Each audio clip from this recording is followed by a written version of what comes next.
The waxing light will guide them to their buoys, and the sea will bring them what they need. There are moments in life that start out feeling ordinary, until somewhere along the way they turn out to be more extraordinary than you could ever have imagined. There are places that echo long after you've left them.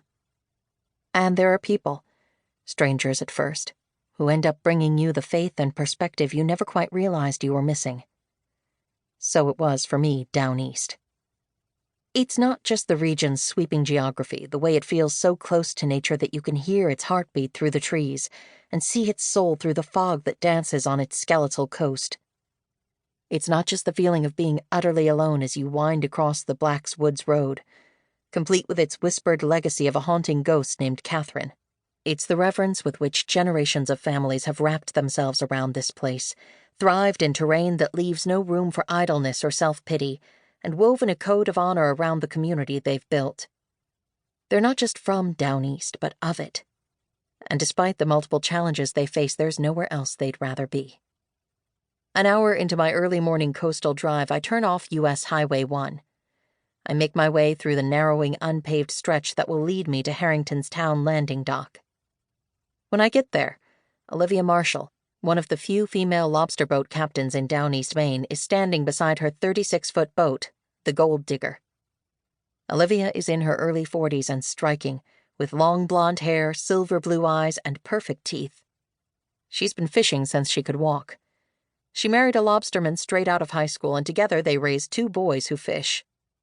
She's captained her own boat for more than 15 years, most days with her sister Emily by her side. We head out on the water to the first of Olivia's 800 traps. Both the bay and the boat are quiet, despite the presence of a dozen other working vessels. Fishermen here don't care for idle talk. Olivia will haul about 1/3 of her traps today before she heads to shore mid-afternoon. Instinctively, she flicks her left-hand fingers around the Gold Digger's steering wheel.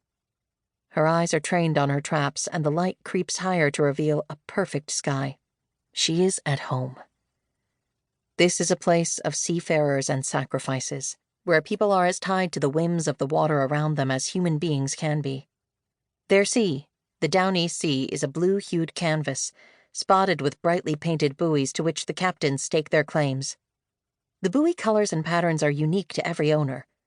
Admire them from afar, but don't dare to touch them if you value your limbs, as these buoys represent the fisherman's livelihood, honor, and for many their birthright and passage to a cherished way of life. Here, seasons define that life. Each summer the lobstermen glide across a steady sea and their workdays stretch through endless sunlit hours.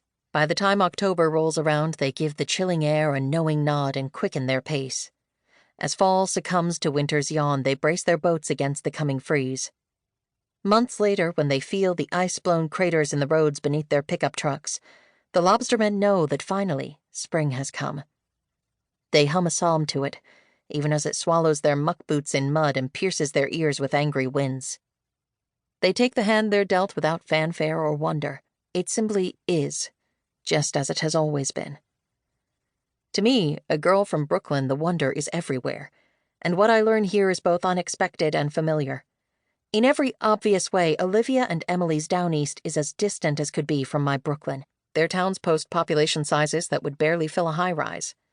Their modest homes sit on sprawling acres of largely untouched land. On a typical weekday afternoon, the corner store, post office, and library are the only open buildings on Main Street. I pass them in the blink of an eye. But in ways that matter, I feel deeply connected to Olivia and Emily, and to this place, a place I've come to love these past 4 years. Even though, at a superficial level, we don't appear to have much in common, I realize my foundational story is not so different from theirs. Although my childhood memories were carved in concrete 500 miles away, the priorities my parents emphasized mirrored many of those that shape Downeast life. At 14, my mom, a wide-eyed, old-world girl from a tiny Peloponnesian village, had boarded a ship from Piraeus, Greece, with her sister and crossed the Atlantic to find a new home. She and her 4 siblings followed their widowed father's quest for a better life. A few years later, she fell in love with my dad, a first-generation Greek-American who made it through the Depression with generous daily doses of stickball and family love. My parents' story was the classic working-class immigrant tale of hard work.